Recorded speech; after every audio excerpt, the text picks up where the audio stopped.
लोगों को क्रांतिकारी अभिवादन करना चाहते हैं, लाल सलाम करना चाहते हैं। साथियों, अभी आप देख रहे हैं कि देश में एक और बड़ा विपत्ति आने जा रहा है।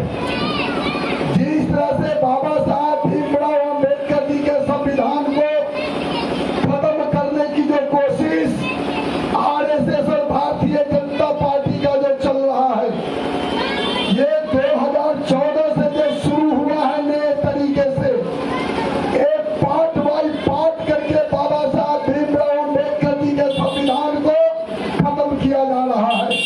देश को संकट में डाला जा रहा है। आपने कोरोना काल को भी झेला है।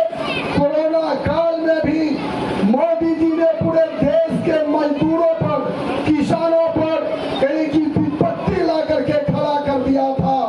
आपने नोटबंदी को झेला है, आपने एनआरसी को झेला है।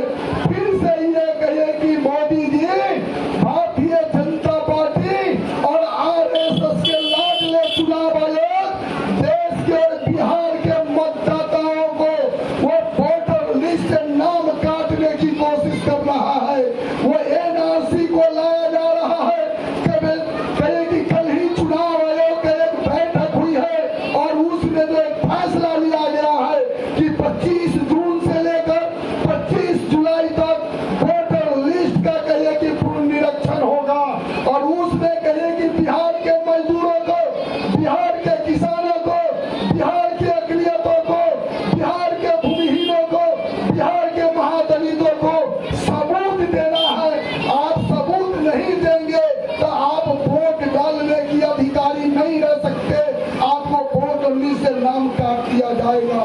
ये शर्त लाया जा रहा है कि 2003 में जिनके वोटर लिस्ट में नाम था, उनके पूर्वजों का क्या ये परिचय था, उस पूर्वजों के बड़े कहीं की सर्टिफिकेट के आधार पर आपको वोटर लिस्ट के नाम में जोड़ा जाएगा। पूरे देश में भारतीय जनता पार्टी और आरएसएस के खिलाफ जनविद्रोह है, एक जनविद्रोह चल चुका है।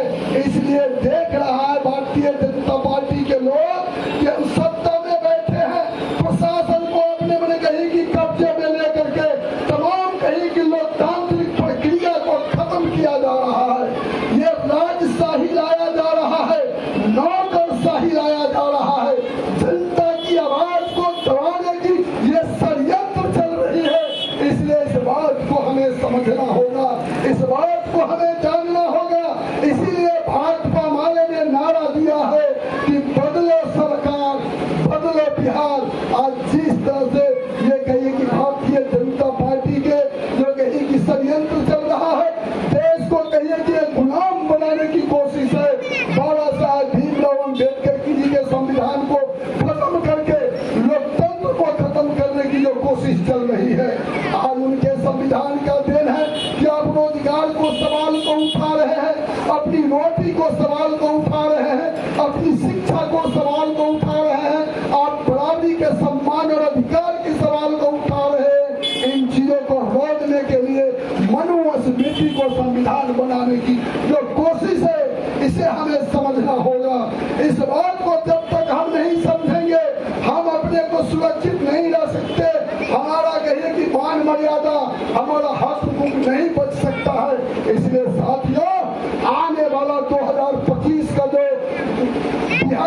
बिहार विधानसभा का चुनाव होने जा रहा है, ये बहुत महत्वपूर्ण मैंने कही कि फैसला लेने का वक्त है। अगर हम इस बात